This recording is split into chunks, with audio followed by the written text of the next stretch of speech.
Ahem, work-related communications coming through. Ruth, it's about the contract with A Company. You know, the one you were responsible for managing? They pulled out and the contract got aborted. It got what? Why would they do that? Don't tell me you're surprised. It's obviously because you're incompetent. That was such an important contract to this company. I mean, really. Talk about the mother of all screw-ups. How do you plan on taking responsibility? Kimberly, I'm really sorry, but I need to make this clear. I was in charge of that project and responsible for all communications between our company and that client. There hasn't even been so much as a hint of a problem until now. Why would they pull out all of a sudden? Listen, Ruth. I've been holding back so as not to upset you. But shall I just come out with it? Not to upset me? What is this, kindergarten? How can I understand the situation if you don't tell me? Anyway, something doesn't quite sit right with me. Why didn't they contact me about the cancellation of the contract? Why you, when you never had anything to do with that project to begin with? Oh, I give up. You're just too dim-witted. That's why there's no hope for you at this company. Excuse me? If you don't even take the time to consider what a client might be thinking, or what kinds of things they might expect from us as a company, or what kind of alterations they might like to see made, how do you expect to get anywhere in this business? This is probably why you're suffering from that strange illness of yours. Strange illness? What was it again? Appendicitis? Ulcerative colitis. Oh yeah, that's the one.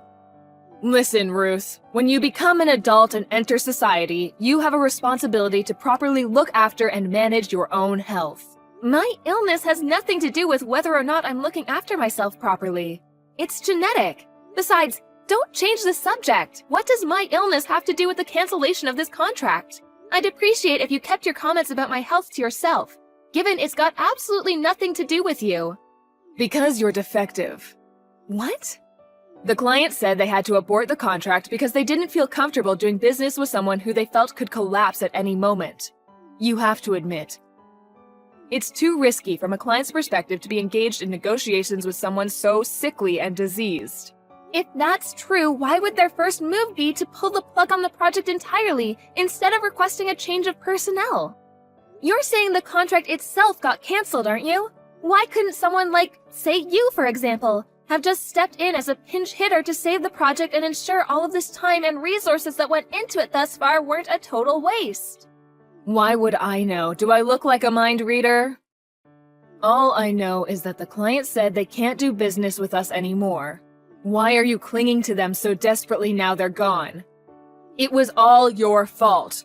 Maybe if you made some effort not to be so sickly, they wouldn't have left us in the first place. If my illness genuinely was the reason they backed down, then I can only apologize.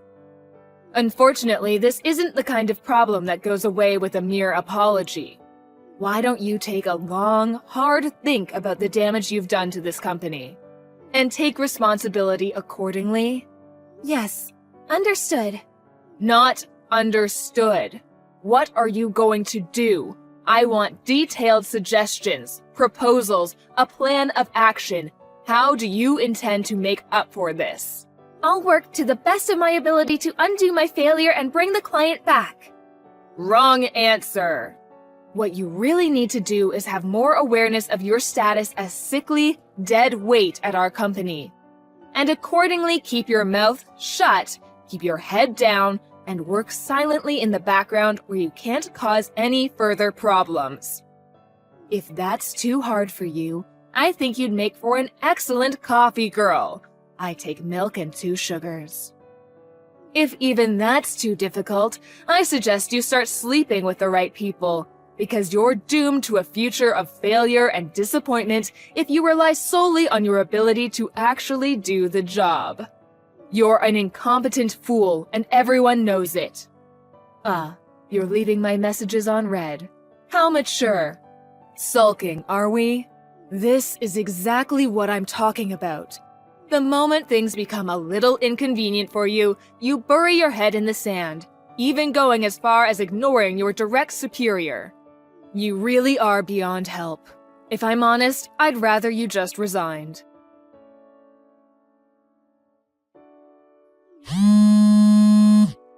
Good morning, Kimberly. I'm in the middle of a job right now, so I can't talk on the phone. Can I help you with something? Wait, shouldn't you be in the office already? How dare you? Do not screw me around, Ruth. What lies have you been filling the boss's head with? What do you mean? Lies? Don't play dumb. I know exactly what you did. When I pulled into the car park and tried entering the staff door like usual, the company president was stood there blocking my way. He told me never to show my face at work again. No, he didn't just tell me, he yelled until he had goddamn steam coming out of his ears. Oh, wow, that sounds rough. I did hear the boss can be a bit passionate at times. That's probably the reason he was able to build such a successful company, though. I don't give a damn about that. All I can think of is that you went off and said something to him. Why else would he fire me? What did you do? Tell me. I didn't do anything at all.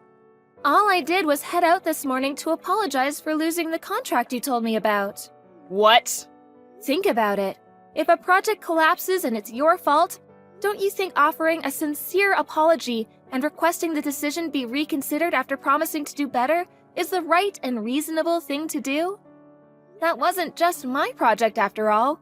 People from various departments were involved, and lots of hopes and dreams were pinned on it. Huh? You went to see the client directly? That's right. I swallowed my pride, got down on my knees, and apologized. Their project manager rushed out immediately when he saw what was going on, and explained the situation to me in minute detail. Everything, Ruth. I know. You tried stealing that contract from me, didn't you? You lurked in wait for Mr. Grant, the project manager, in the office car park, and waited until he finished his meeting.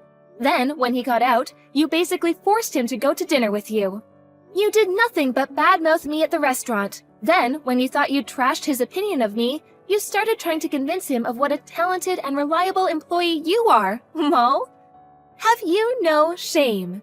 Then, to top it all off, you invited him to stay the night at a hotel with you.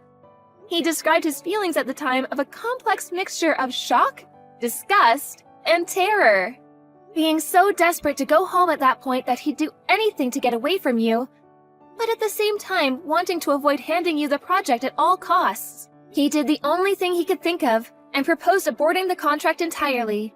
Here's the key point though. He didn't actually want to, but you, feeling you had the ammunition you needed, launched your full frontal assault on me and came up with whatever lies it took to have me held responsible. Even putting it mildly, you're a disgrace. Don't worry though, I already told the section manager everything.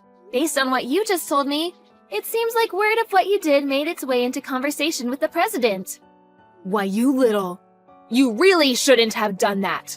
Mark my words, you won't get away with this. I'll make you regret it if it's the last thing I do. Prepare yourself, Ruth. There is a storm coming. Do what you like. Just make sure you don't do anything to cause any further trouble for the company. You might have been fired, but this company's done a lot for you, so I hope you've at least got the decency to spare them the nuance of your little revenge campaign. Ruth, long time no see. Is now a good time? I have some news for you. What? You're gonna love this. Wait for it. I got married! Oh, that's nice. Congrats. I'm the happiest I've ever been. Listen, Ruth, I've been doing some thinking and I feel so guilty about the trouble I've caused you. I just wanted to take this opportunity to apologize. Oh, if it's about the contract, don't worry. I'm already over it. No, not that. Something else. I stole your fiancé. My fiancé? Who do you mean when you say my fiancé? I'm not engaged to anyone. I've been happily married for a long time. WTF? Wait a sec. This can't be. You're joking, aren't you? Or you're lying because you're so angry. Yes, that must be it. Lol. It's not a joke and it's not a lie. I'm married, which means I have a husband. Which means I'm not engaged, which means I don't have a fiancé for you to steal. Aha, that's it. I bet you've already had word from him about the engagement being broken off, haven't you? I bet you're sat reminiscing over old photos and crying your eyes out as we speak. Look, I get it. I'm probably the last person you want to admit your heartbreak to. You won't be the only one crying at this rate. You're so pathetic, I think I almost feel sorry for you, lol. You must be making some kind of misunderstanding. I'm not misunderstanding anything. I know he's your fiancé. He approached me while I was crying on my own at the car park. On the day the president fired me outside the office, he really is a wonderful man. He could see I was upset and asked me if I needed someone to talk to. That's all well and good, but I don't see how you go from that being dead certain this randomer from the car park is my fiancé. He told me, of course. He said he came to the office to drop something off his fiancé left at home. But he said he just couldn't bear to see such a pretty girl crying and not say anything.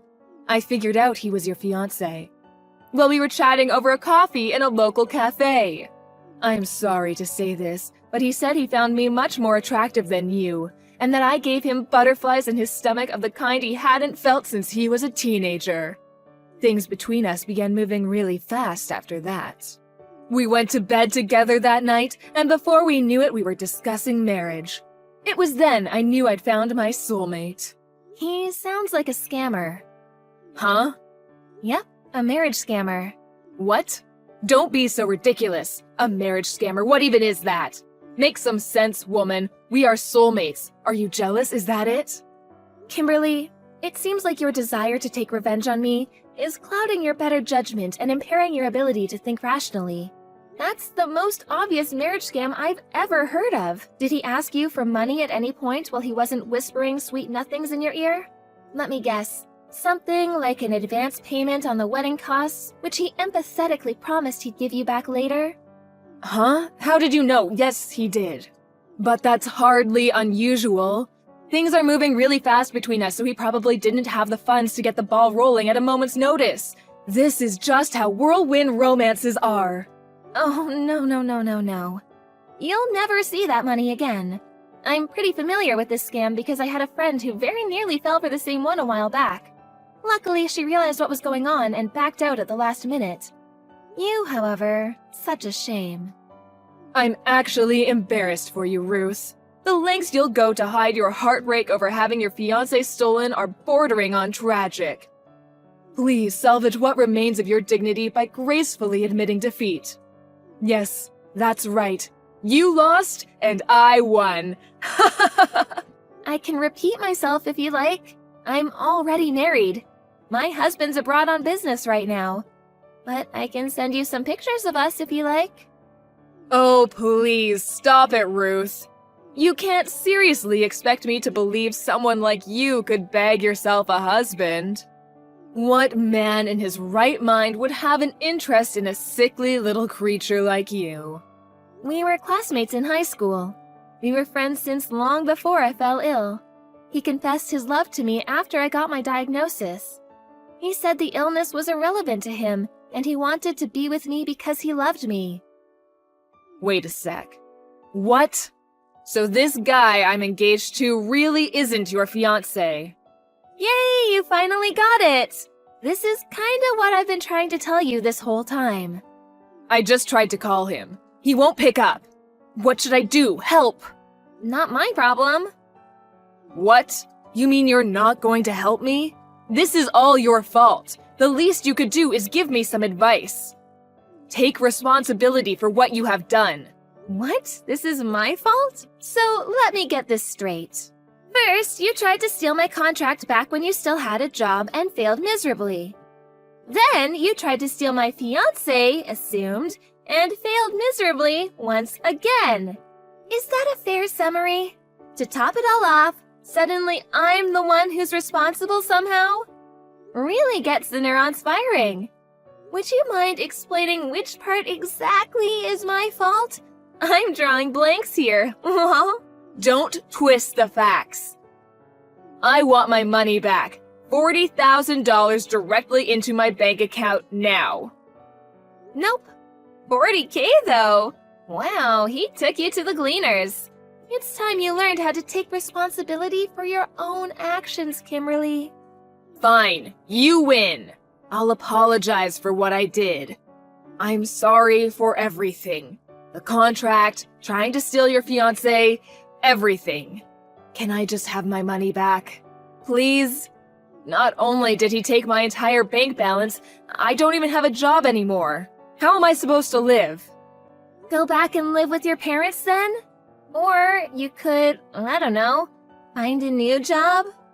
In any case, I have zero obligation to help you. Please stop talking like that. We used to be coworkers. Ruth, I'm begging you. Ruth! We used to be coworkers? That's literally the least compelling plea for help I've ever heard. Anyway, I'm sure you'll figure out a way to fix this on your own. After all, you were always super talented at getting yourself out of difficult situations, weren't you? By sleeping with the right people? After that, Kimberly started showing up outside the company office every day, lurking behind cars until I clocked off, at which point she would jump out yelling expletives and harass me relentlessly. However, she was eventually spotted by our notoriously passionate and at times hot-headed company president. He reported her to the police, who came down immediately and bundled her into the back of a car. Apparently, her spirit was so crushed when hit with the reality of what her life had become, she broke down in tears in the police car and was inconsolable by the time she reached the station. Eventually, she somehow or other managed to pull herself together and went home with a caution, promising never to go near me ever again. However, sources tell me she's still vigilantly watching and waiting, biding her time until another opportunity to take her revenge on me presents itself. Rumor has it she's applying for jobs with every one of our competitor companies and hopes to somehow leverage that as her angle to teach me the lesson she's convinced I deserve. The irony is, if she'd just reflect on her own actions for a moment, she could learn the lesson she needs to learn. Let go of her hatred and move on with her life. Will she? I'm not holding my breath. Anyway, in more important news, I found out I was pregnant last month. I left the company when I got the news and decided to move abroad to be a stay-at-home housewife for my husband. So the whole thing with Kimberly is as good as ancient history to me now. I'm just praying I'm not unfortunate to bump into her in the street before my flight.